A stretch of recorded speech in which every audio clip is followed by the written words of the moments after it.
जयति जय जय माँ सरस्वती, जयति वीणाधारिणी माँ। आप सभी को बसंत पंचमी की बहुत बहुत शुभकामनाएं। बसंत पंचमी के दिन सरस्वती माता की पूजा की प्रथा सदियों से चली आ रही है। मान्यता है कि सृष्टि के निर्माण के समय देवी सरस्वती बसंत पंचमी के दिन प्रकट हुई थी। बसंत पंचमी को माँ सरस्वती के जन्म दिवस के रूप में मनाया जाता है, इसीलिए माँ सरस्वती की इस दिन पूजा अर्चना भी की जाती है। बसंत पंचमी पर सरस्वती पूजा करने के लिए सबसे पहले सरस्वती माता की प्रतिमा या फिर तस्वीर को सामने रखना चाहिए और उसके सामने घी का दीपक जलाएं। इसके बाद में कलश स्थापित करके गणेश जी का पहले पूजन करें और उसके साथ साथ नवग्रहों की विधिवत पूजा करनी चाहिए। पूजा करने के बाद सरस्वती माता की प्रार्थना हमें बोलनी चाहिए और उसके बाद में माता सरस्वती को पीले रंग के चावल या फिर बूंदी का भोग लगाना चाहिए। ज्ञान के बिना कुछ नहीं है, इसीलिए इस दिन चाहे पढ़ाई करने वाले बच्चे हो या बिजनेसमैन हो, इस दिन सरस्वती माता के नाम से व्रत अवश्य रखना चाहिए। सृष्टि के निर्माण के समय सबसे पहले माँ लक्ष्मी देवी प्रकट हुई थी। उन्होंने भगवान शिव, विष्णु एवं ब्रह्मा जी का आह्वान किया। जब ये तीनों देव वहां उपस्थित हुए तब देवी महालक्ष्मी ने तीनों देवों से अपने अपने गुण के अनुसार 3 देवियों को प्रकट करने का अनुरोध किया।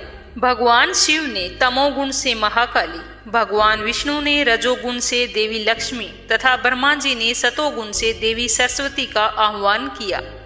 जब ये तीनों देवियां प्रकट हुई, जब जिन जिन देवों ने जिन जिन देवियों का आह्वान किया था, उन्हें उन देवी को सृष्टि का संचालन हेतु महालक्ष्मी ने भेंट कर दिया और इसके पश्चात स्वयं महालक्ष्मी माता लक्ष्मी के स्वरूप में समा गई। सृष्टि का निर्माण कार्य पूरा करने के बाद ब्रह्मा जी ने जब अपनी बनाई हुई सृष्टि को देखा तो वह तो मृत शरीर के समान था, क्योंकि उसमें ना तो स्वर था ना ही वाणी थी। अपनी उदासीन सृष्टि को देखकर ब्रह्मा जी को बिल्कुल भी अच्छा नहीं लगा। ब्रह्मा जी भगवान विष्णु के पास गए और अपनी उदासीन सृष्टि के विषय में उन्हें बताया। ब्रह्मा जी से तब विष्णु भगवान ने कहा कि देवी सरस्वती आपकी इस समस्या का समाधान कर सकती है, आप उनका आह्वान कीजिए। उनकी वीणा के स्वर से आपकी सृष्टि में ध्वनि प्रवाहित होने लगेगी। तो भगवान विष्णु के कहे अनुसार ब्रह्मा जी ने देवी सरस्वती का आह्वान किया। सरस्वती माता के प्रकट होने पर ब्रह्मा जी ने उन्हें अपनी वीणा से सृष्टि में स्वर भरने का अनुरोध किया। माता सरस्वती ने जैसे ही वीणा के तारों को छुआ तो उसमें से सहसा सा शब्द फूट पड़ा। यह शब्द संगीत के सप्त सुरों में से प्रथम सुर है। इस ध्वनि से ब्रह्मा जी की मूक सृष्टि में ध्वनि का संचार हुआ। हवाओं में सागर, पशु पक्षियों एवं अन्य जीवों को वाणी मिल गई। नदियों से कल कल की ध्वनि फूटने लगी। इससे ब्रह्मा जी अति प्रसन्न हुए। उन्होंने सरस्वती को वाणी की देवी का नाम देते हुए बागेश्वरी का नाम दिया।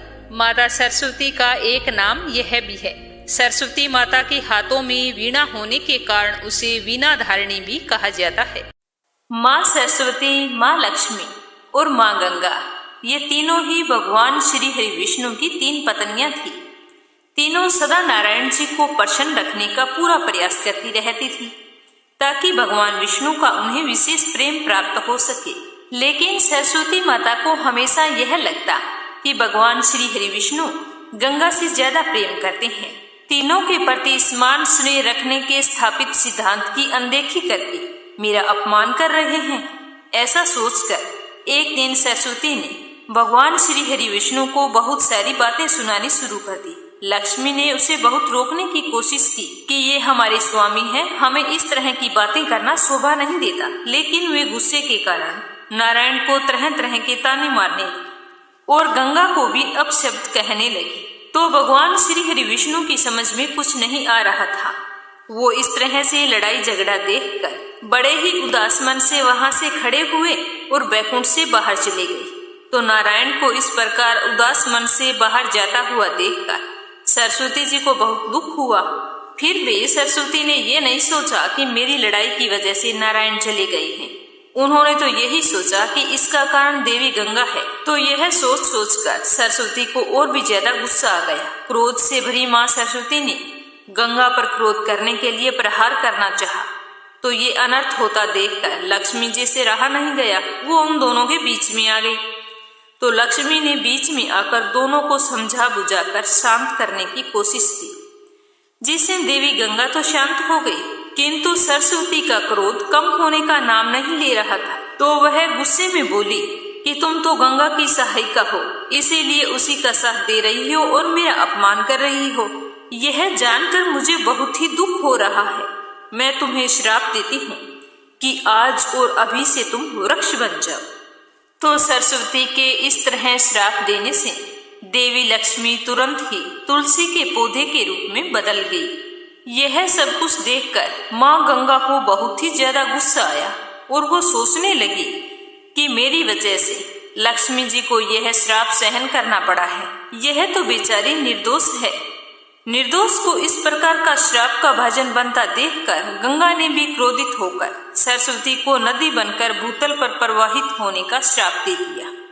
सरस्वती भी पीछे नहीं रही और गुस्से में आग बबूला सरस्वती ने गंगा को श्राप देते हुए कहा कि तुम भी भूतल पर नदी बनकर प्रवाहित होगी और मानवों की अस्थियों का विसर्जन तुम्हारे ही अंदर किया जाएगा। इस तरह उन्हें लड़ते हुए और श्राप देते हुए काफी समय बीत चुका था। तो भगवान श्री हरि विष्णु ने सोचा कि अब तक तो झगड़ा समाप्त हो गया होगा, चलो चलते हैं। यह सोचकर जब विष्णु जी वापिस आए तो उन्होंने अपनी पत्नियों के झगड़े और सारी श्राप की कहानी पता चली। साथ ही उन्होंने लक्ष्मी जी को पौधे के रूप में बदला हुआ देखकर भगवान श्री हरि विष्णु को बहुत ही दुख हुआ और सोचने लगे कि देवी लक्ष्मी का शांत स्वभाव और कितनी सूझबूझ है, इसीलिए मेरी पत्नी बनकर मेरे पास रहने का हक सिर्फ लक्ष्मी जी को है। लेकिन क्या ये तीनों एक साथ रह सकेंगी? ये ऐसी स्थिति तो पुनः भी आ सकती है। तो उन्होंने देवी गंगा और देवी सरस्वती का त्याग करने का निश्चय किया। लेकिन भगवान श्री हरि विष्णु की इस बात का पता गंगा और सरस्वती को लगा तो वे बड़े ही डरपोक स्वरों में माफी मांगने लगी और श्राप का शीघ्र निवारण करने के लिए कहने लगी। तब भगवान श्री हरि विष्णु ने उन्हें बताया कि गंगा पृथ्वी पर मनुष्यों के पापों को धोने के लिए अवतरित होंगी और यह नदी के रूप में स्वर्ग में भूलोक और पाताल लोक में त्रिपथगा होकर बहेंगी।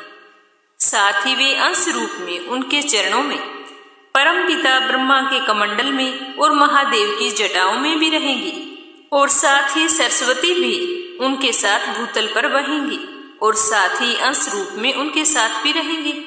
केवल देवी लक्ष्मी ही पूर्ण रूप से उनकी पत्नी बनकर बैकुंठ में निवास करेंगी। साथ ही उन्होंने शालिग्राम का रूप लेकर देवी लक्ष्मी के तुलसी रूप का पाणी ग्रहण भी किया था। कहा जाता है कि एक दूसरे के श्राप के कारण ही दोनों पृथ्वी पर नदी के रूप में बह रही हैं और लक्ष्मी जी हमेशा भगवान श्री हरि विष्णु के साथ उनकी पत्नी बनकर बैकुंठ में निवास कर रही हैं। दूसरी कहानी, हिंदू धर्म में सभी देवताओं का अपना अपना महत्व और कार्य होता है। भगवान ब्रह्मा जी सृष्टि के रचयिता हैं। भगवान शिव को सृष्टि के पालनहार कहा जाता है और श्री गणेश को प्रथम पूजनीय देव माना गया है। ऐसे में सभी देवी देवताओं का अपना अपना महत्व है और अपना अपना स्थान है। लेकिन कई बार देवी देवताओं के बीच में कुछ ऐसी चर्चा हो जाती है जिसका वर्णन ग्रंथ पुराणों में मिलता है। तो आइए एक कथा सुनते हैं माँ लक्ष्मी जी की और सरस्वती जी की। पुरानी कथा के अनुसार एक बार माँ सरस्वती वीणा बजा रही थी। उस समय उनके पास धन की देवी लक्ष्मी आ पहुंची। तो माँ सरस्वती ने माँ लक्ष्मी का आदर सत्कार किया और पूछा कि तुम आज तो बहुत दिनों के बाद आई हो, क्या बात है? इतना सुनते ही देवी लक्ष्मी ने अपने गुणों का बखान करना शुरू कर दिया। माँ लक्ष्मी कहने लगी कि वो तो धन की देवी है और सारा संसार उनकी स्तुति करता है, क्योंकि सभी धनवान होना चाहते हैं, इसीलिए मैं जल्दी नहीं आ सकती। तो और तुम्हारा क्या है? तुम तो हर समय केवल वीणा बजाती रहती हो, इस वीणा से क्या होने वाला है? तो लक्ष्मी माता के ऐसे शब्द सुनकर माँ सरस्वती बहुत ही दुखी हुई और देवी लक्ष्मी से कहने लगी कि आप तो धन की देवी हैं, लेकिन आप कभी भी एक जगह नहीं टिकती है। इसी कारण सारा संसार आपको चंचला भी कहता है। आप धन दे सकती हैं, लेकिन ज्ञान नहीं दे सकती। और ज्ञान की कमी के कारण व्यक्ति कभी भी धन का सही उपयोग नहीं कर सकता। इसीलिए तुम्हारी भी जरूरत है और मेरी भी जरूरत है। जो ज्ञानी व्यक्ति होता है, अगर उसका धन का अभाव है तो भी वो अपने ज्ञान से धन प्राप्त कर लेता है। लेकिन धन होने से और ज्ञान ना होने से धन का सही उपयोग नहीं कर सकता। तो यह सुनकर देवी लक्ष्मी को बहुत ही क्रोध आया और दोनों के बीच में लड़ाई होने लगी। तो धन और ज्ञान पर बहस को इस तरह बढ़ते देखकर देवताओं ने आदि शक्ति से इसका उपाय पूछा। तब आदि शक्ति ने देवताओं से कहा कि यह बहस कभी भी खत्म नहीं होगी। धरती पर जब तक जीवन रहेगा तब तक धन और ज्ञान में श्रेष्ठता का द्वंद्व युद्ध चलता रहेगा। धन मिलने से सभी खुश होंगे, लेकिन ज्ञान के अभाव में धन का सदुपयोग नहीं कर पाएंगे। इसीलिए ज्ञान को भी बराबर का महत्व देते हुए हमें बसंत पंचमी के दिन माँ सरस्वती की पूजा बड़े ही श्रद्धा भाव से करनी चाहिए। बोलो विष्णु भगवान की जय हो। किसी गांव में दो भाई बहन रहा करते थे। एक बार भाई अपनी बहन से मिलने के लिए जा रहा था तो रास्ते में एक सांप बैठा था जो भाई को डसने को तैयार था। तो भाई ने सांप से विनती की कि हे नागराज, तू मुझे मत डस, क्योंकि मैं अपनी माँ का इकलौता बेटा हूँ और अपनी बहन का एक ही भाई हूँ। तो सांप तो नहीं माना। उसने कहा कि तेरी 9 ग्रह की दशा चल रही है, मैं तो तुझे ही डसूंगा। तो वह भाई बोला कि ठीक है, मुझे डस लेना, लेकिन मुझे अपनी बहन से पहले मिलकर आने दो। जब मैं लौट के आऊंगा तो मुझे डस लेना। तो उसकी ये बात सुनकर सांप बोला कि मुझे क्या पता, मैं कैसे विश्वास करूं कि तू इस रास्ते से आएगा। अगर तू ना आया तो इसीलिए मैं तो तुझे अभी डसना चाहता हूँ। तो भाई ने कहा कि ठीक है, तुझे मुझ पर विश्वास नहीं है तो मेरे साथ चल, मेरे थैले में बैठ जा। तो उसने सांप को अपने थैले में रखा और ऊपर उस पर कुछ फूल पत्ते रख दिए और भाई अपनी बहन के घर चल पड़ा। चलते चलते अपनी बहन के घर पहुंचा। उस समय उसकी बहन 9 ग्रह की कहानी कह रही थी। तो बहन ने कहा कि भाई तू पहले बैठ जा, पहले मेरी कहानी पूरी हो जाए, फिर दोनों बात करेंगे। तो इस तरह बहन ने कहानी कहनी शुरू की और भैया ने सुननी शुरू कर दी। जीव की, जानवर की, हाथी की, घोड़े की, भाई बहन की, घर के धनी की, लड़की के जवाई की, देवरानी की, जेठानी की, सास ससुर की, संग सहेलियों की, सबके 9 ग्रह शांत हो जाओ। ग्रह चाले 8 पग, बंदा चाले 4 पग, सांप बिच्छू भंवरे सब आग में जल जाए। कहानी कहकर बहन खड़ी हो गई। बहन ने भाई की सुध ली और कहा कि भाई इस थैले में क्या लाया है। तो भाई बोला कि बहन कुछ नहीं लाया हूं। लेकिन बहन ने तो जबरदस्ती अपने भाई से थैला छीन लिया और खोल कर देखा तो उसमें तो बेल, पत्ते व फूल, केले, संतरे, फल, मिठाई आदि बन गए और जो सांप रखा था वह हार बन गया। केले संतरे उसने अपने बच्चों को दे दिए और हार खुद पहन लिया।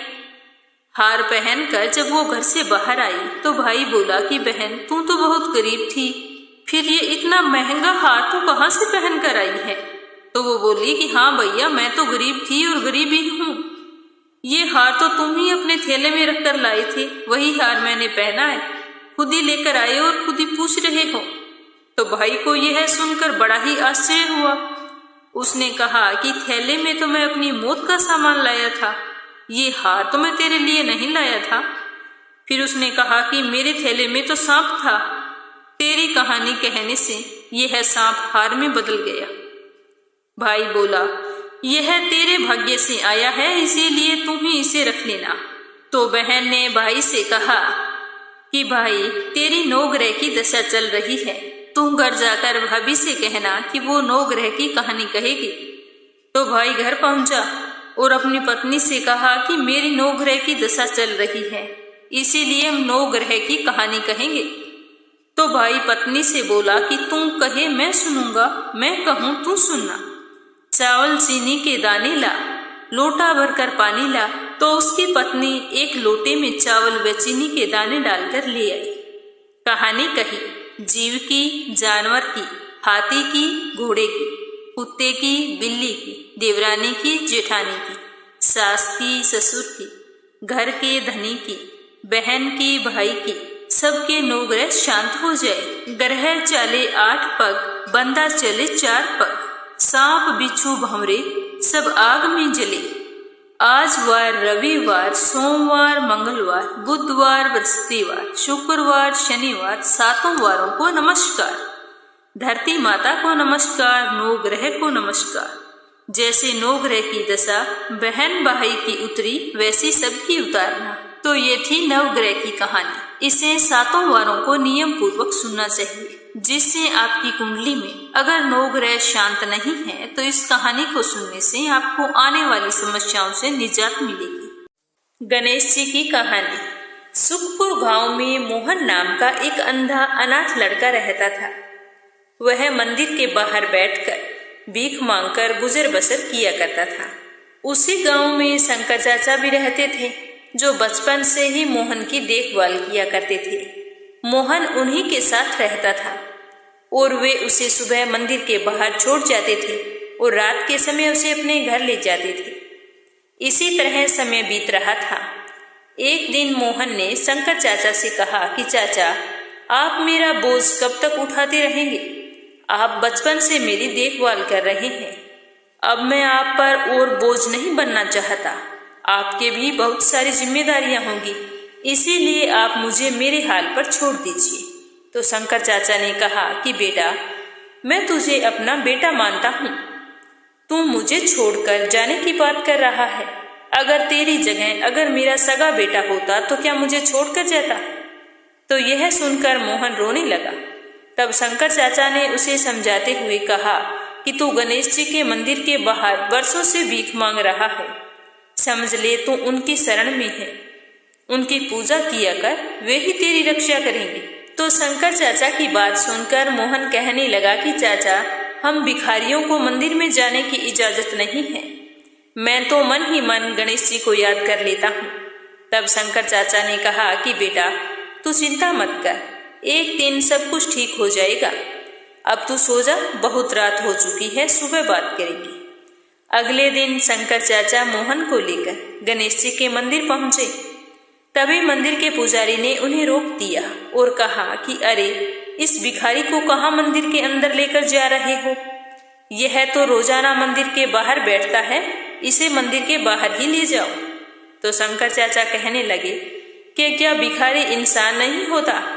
उन्हें पूजा पाठ करने का हक नहीं होता? तुम कौन होते हो इसे पूजा करने से रोकने वाले? तो इस तरह से सुनकर पुजारी को गुस्सा आ गया और गुस्से में आकर पुजारी ने उन दोनों को मंदिर से बाहर निकाल दिया। तो मोहन कहने लगा कि चाचा, रहने दो, मैं यहीं से भगवान की पूजा कर लूंगा। आप मुझ जैसे अंधे के लिए झगड़ा मत करो। कहीं पुजारी को गुस्सा आ गया तो वह मुझे मंदिर के बाहर भी नहीं बैठने देगा, फिर मैं कहाँ जाऊंगा? तो यह कहकर मोहन अपनी पुरानी जगह पर जाकर बैठ गया। शंकर चाचा वापस अपने घर चले गए। मोहन बैठकर भीख मांग रहा था। तभी उसे किसी के रोने की आवाज सुनाई दी। उसे लगा कि कोई बच्चा रो रहा है। तो उसने टटोलते हुए पूछा कि तुम कौन हो और क्यों रो रहे हो? तब उस बच्चे ने कहा कि मुझे भूख लगी है और मंदिर के पास की दुकान में बहुत से अच्छे अच्छे लड्डू रखे हैं, लेकिन मेरे पास पैसे नहीं हैं। मैं वो लड्डू खाना चाहता हूँ। तो मोहन ने कहा कि कोई बात नहीं, तुम मुझसे पैसे लेकर लड्डू खरीद लो। यह कहकर मोहन ने अपने भीख में आए हुए रुपयों में से उसे 5 रुपए दे दिए। कुछ देर बाद वह बालक मोहन के पास आया और बोला कि मैं 2 लड्डू लेकर आया हूँ, एक आप खा लो, एक मैं खा लूंगा।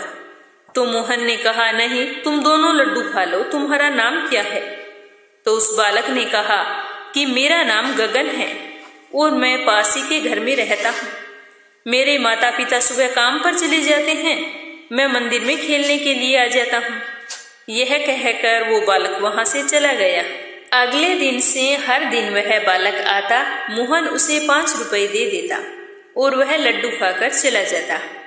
एक दिन वह बालक आया तो उसने मोहन से कहा कि तुम रोज मुझे 5 रुपए देते हो, कभी भी मना नहीं करते। तब मोहन ने कहा कि गगन, मैं गणेश जी को लड्डू का भोग लगाना चाहता हूँ, लेकिन हम भिखारियों को मंदिर के अंदर तो जाने नहीं दिया जाता। जब तुम लड्डू खाते हो तो मुझे ऐसा लगता है कि जैसे मैं गणेश जी को भोग लगा रहा हूँ और गणेश जी खुद भोग लेने के लिए मेरे पास आ जाते हैं। इसीलिए तुम रोज आ जाया करो, मैं रोजाना तुम्हारा ही इंतजार करता हूँ। तो इसी तरह से दिन बीतते गए। एक दिन गगन ने मोहन से कहा कि मैं अब तुमसे मिलने और लड्डू खाने नहीं आ सकूंगा, मेरे माता पिता दूसरे गांव जा रहे हैं। तो यह सुनकर मोहन रोने लगा। उसने कहा कि मैं तुम्हारे बगैर नहीं, मैं तुम्हें देख तो नहीं सकता, लेकिन जब मैं तुम्हें 5 रुपए देता हूँ तो मुझे बालक रूपी गणेश जी लड्डू खाते हुए दिखाई देते हैं। तुम मुझे छोड़कर मत जाना, नहीं तो मैं जिंदा नहीं बचूंगा। तो गगन ने कहा कि ठीक है, तुम मेरे साथ मेरे घर चलो, मेरे माता पिता से बात कर लेना। अगर वे मान गए तो मैं रोज तुम्हारे पास लड्डू खाने आता रहूंगा। तो मोहन गगन के साथ चल दिया। काफी दूर चलने के बाद उसने पूछा कि गगन, लगता है हम बहुत दूर आ गए, तुम्हारा घर कहाँ पर है? गगन ने कहा कि बस पहुंचने ही वाले हैं। कुछ देर और चलने के बाद में मोहन ने फिर पूछा, लेकिन कोई उत्तर नहीं मिला। मोहन ने पुकारा कि गगन, गगन तुम कहाँ हो? लेकिन उसे कोई भी जवाब नहीं मिला। तो मोहन घबरा गया। तभी उसका पैर किसी पत्थर से टकरा गया और वह गिर पड़ा। उसके सिर में बहुत ही तेज दर्द हो रहा था। फिर वह उठा। उसने आंख खोलकर देखा तो सामने गणेश जी खड़े थे। गणेश जी को देखते ही मोहन उनके पैरों में गिर पड़ा। गणेश जी ने कहा कि मोहन, मैं तुम्हारी श्रद्धा भक्ति से बहुत ही प्रसन्न हूँ। जिस दिन तुम्हें मंदिर के अंदर नहीं आने दिया गया था, उसी दिन से मैं अपना भोग लेने के लिए हर दिन तुम्हारे पास आता था। इतने गरीब होते हुए भी तुमने मुझको हर दिन लड्डू का भोग लगाया। आज से तुम गरीब नहीं रहोगे, तुम्हारा घर धन धान्य से भरा रहेगा और कोई तुम्हें मेरे दर्शन करने से रोक नहीं सकेगा। यह कहकर गणेश जी भगवान अंतर्ध्यान हो गई। मोहन की आंखों की रोशनी लौट आई थी। वह भागकर अपने घर गया। वहां उसने देखा कि एक कोने में सोने चांदी रुपयों के ढेर लगे हुए हैं। तो उसने भागकर अपने चाचा को आवाज लगाई और सारी बात बताई। जब उसके शंकर चाचा को इस बात का पता चला कि मोहन की आंखों की रोशनी लौट आई है, तो वो बहुत ही खुश हुए और मोहन को गले से लगा लिया। अगले दिन से मोहन नए कपड़े पहनकर अपने शंकर चाचा को साथ लेकर गणेश मंदिर जाने लगा। अब उसे गणेश मंदिर में जाने से कोई भी नहीं रोकता था। इस तरह गणेश जी ने अपने भक्त के सारे विघ्न दूर किए। बोलो गणेश भगवान की जय हो। अब अपने सुनेंगे लपसी और तपसी की कहानी, जो हर व्रत कथा के बाद में अवश्य सुननी चाहिए। इस कथा को सुने बिना हमें हमारे व्रत का पुण्य फल नहीं मिलता। बोलो लपसी तपसी की जय हो। और कथा को सुनकर कहना चाहिए कि लपसी का फल लपसी को मिले, तपसी का फल तपसी को मिले। हमारी कहानी का और हमारे व्रत का पुण्य फल हमें मिले। तो ये थी सफला एकादशी व्रत की संपूर्ण कथा। इस कथा को सुनने से भगवान श्री हरि विष्णु के साथ साथ हमें हमारे सभी देवी देवताओं का आशीर्वाद मिलता है, जिससे हमारे हर कार्य सफल होते। एक बार श्री हरि विष्णु लक्ष्मी जी से बोले कि देखो लक्ष्मी, लोगों में कितनी श्रद्धा भक्ति बढ़ गई है। सारे लोग सारा दिन नारायण नारायण करते रहते हैं। तो भगवान श्री हरि विष्णु की बात सुनकर लक्ष्मी जी बोली कि आपको पाने के लिए नहीं, मुझे पाने के लिए लोगों में भक्ति बढ़ गई है। तो लक्ष्मी जी की बात सुनकर श्री हरि विष्णु हंसते हुए कहने लगे कि लक्ष्मी, अगर आपके लिए लोगों में इतनी भक्ति बढ़ गई है तो वो नारायण नारायण क्यों करते हैं, लक्ष्मी लक्ष्मी का जाप क्यों नहीं करते हैं। तो यह सुनकर लक्ष्मी जी बोली कि चलो, आपको विश्वास ना हो तो परीक्षा हो जाए इस बात की, जिससे आपको अपने आप पता चल जाएगा कि लोगों में किसके लिए श्रद्धा भक्ति बढ़ गई है।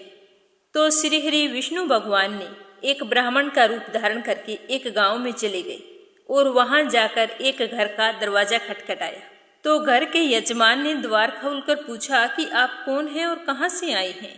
तो ब्राह्मण का वेश धारे श्री हरि विष्णु भगवान कहने लगे कि हम तो तुम्हारे नगर में परमात्मा के नाम का कथा कीर्तन करना चाहते हैं। तो यह सुनकर यजमान बोला कि ठीक है महाराज, जब तक कथा होगी तो आप मेरे घर में रुक सकते हैं। तो बाद में गांव के कुछ लोग इकट्ठा हुए और सभी को बता दिया कि यहाँ पर कथा का आयोजन किया जा रहा है। तो सारे लोगों ने तैयारियां शुरू कर दी। पहले दिन कथा सुनाई गई तो कुछ लोग आए, दूसरे दिन कथा की तो कुछ लोग और आ गए। इस तरह करते करते तीसरे चौथे दिन तक खूब भीड़ हो गई। तो विष्णु भगवान तो बहुत ही खुश हो गए और सोचने लगे कि देखो लोगों में कितनी भक्ति है, और लक्ष्मी जी है कि इस बात को मानती भी नहीं है। उधर लक्ष्मी जी ने सोचा कि चलो चलकर देखा जाए कि स्वामी जी के क्या हाल है और पृथ्वी लोक पर क्या कुछ चल रहा है। तो यह सोचकर लक्ष्मी माता ने बूढ़ी माता का रूप धारण किया और उसी नगर में जा पहुंची जहां पर विष्णु जी गए हुए थे। तो वहां पहुंचकर लक्ष्मी जी ने एक द्वार खटखटाया। उसी समय उस दरवाजे से एक औरत बाहर निकली, उसके हाथ में ताला था। उसने बूढ़ी माता को देखते ही प्रणाम किया और कहा कि माता किस काम से आई है।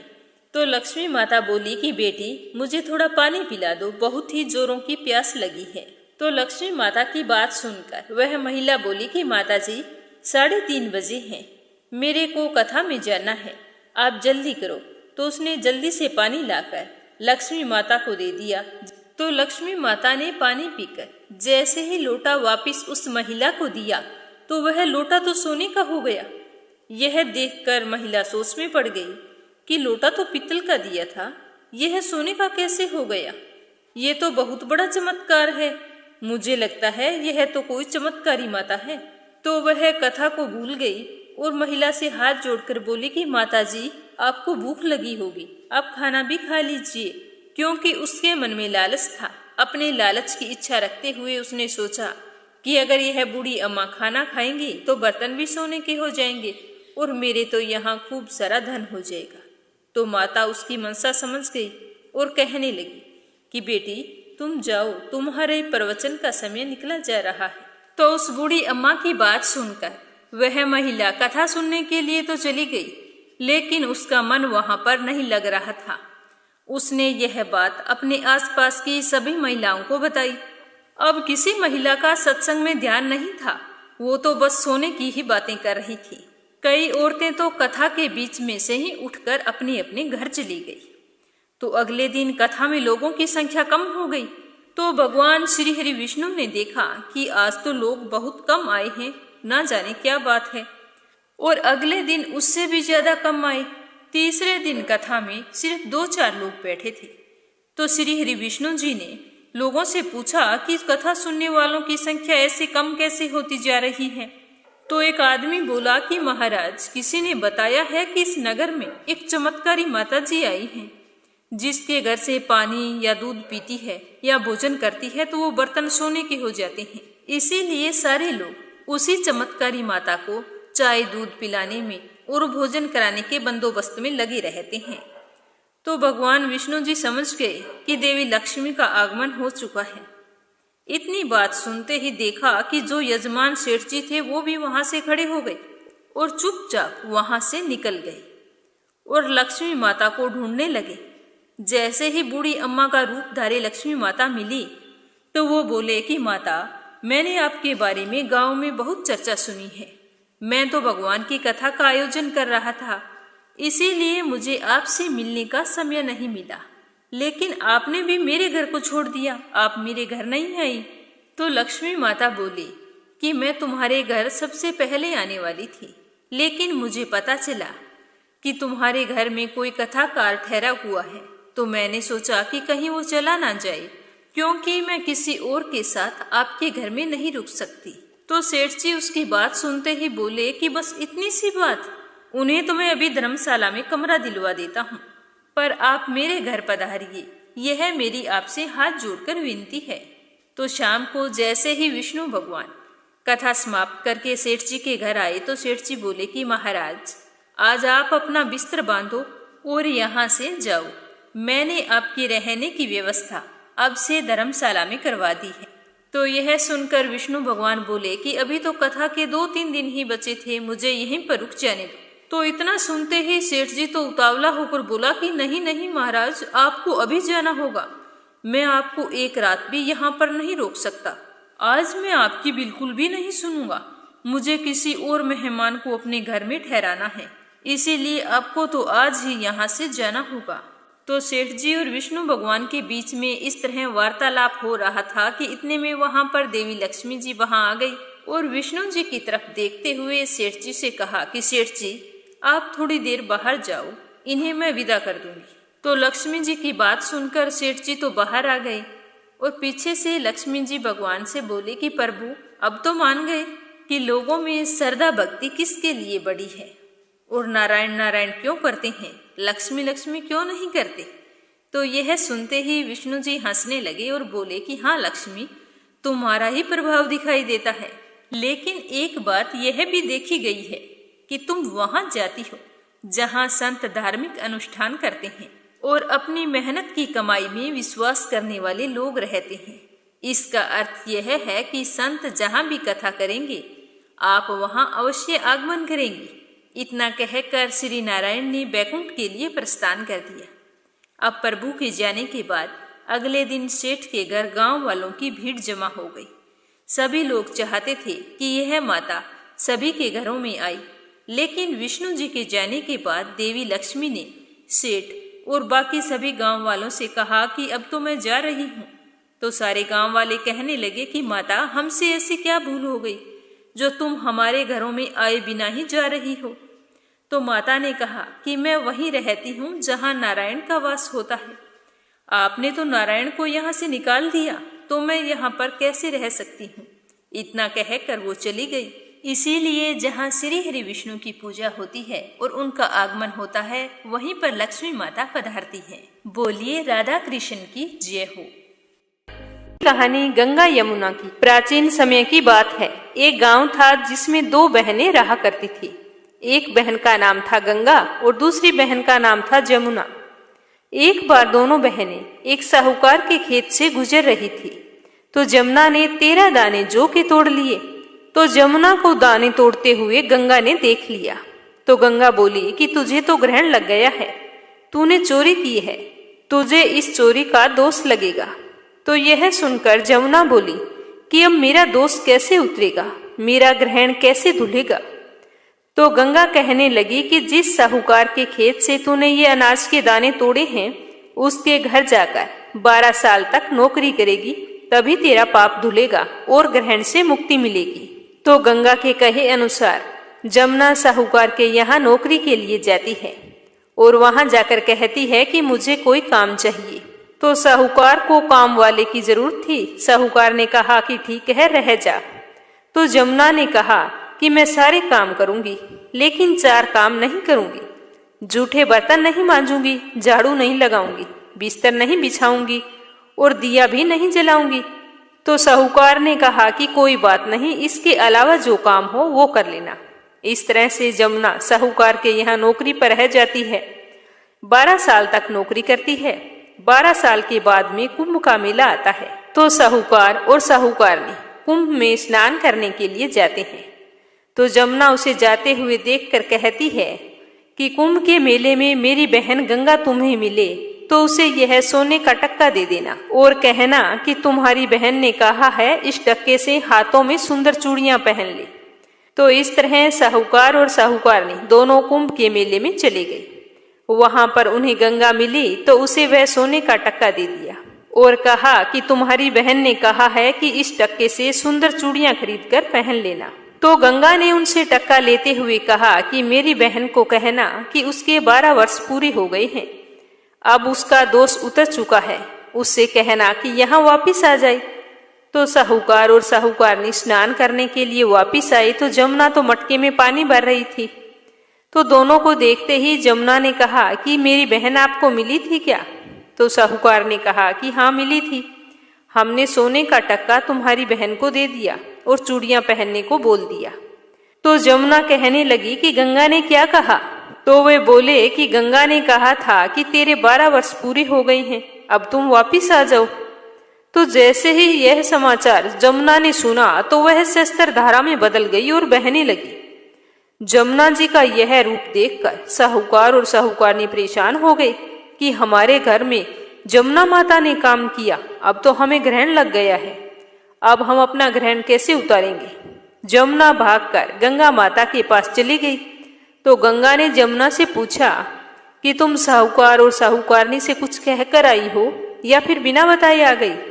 तो जमुना बोली कि मैं कुछ भी बताकर नहीं आई हूं। तो गंगा ने कहा कि ये तो गलत बात है, जा उन्हें धीरज देकर आ, नहीं तो उन्हें जीवन भर पछताना पड़ेगा, उनके मन में असंतोष रहेगा। तो गंगा के कहने पर जमुना माता ने साहूकार और साहूकारनी के सपने में दर्शन देकर कहा कि तुम दोनों इस तरह उदास होकर मुंदे माथे क्यों पड़े हो, जाओ उठकर खाओ पियो। तो दोनों बोले कि हम कैसे उठे, हमें तो ग्रहण लगा है, क्योंकि हमने उल्टे सीधे और पता नहीं कितने नीच कार्य आपसे करवाए हैं। तो जमुना कहने लगी कि तुम्हें कोई ग्रहण नहीं लगा है, ग्रहण तो मुझे लगा था। मैंने तुम्हारे खेत से 13 दाने जौ के चुराए थे। मैं तो अपना ग्रहण उतारने के लिए तुम्हारे घर आई थी। मेरा ग्रहण तुम्हारे घर में 12 वर्ष रहने से उतर गया है, अब मेरी मुक्ति हो गई है।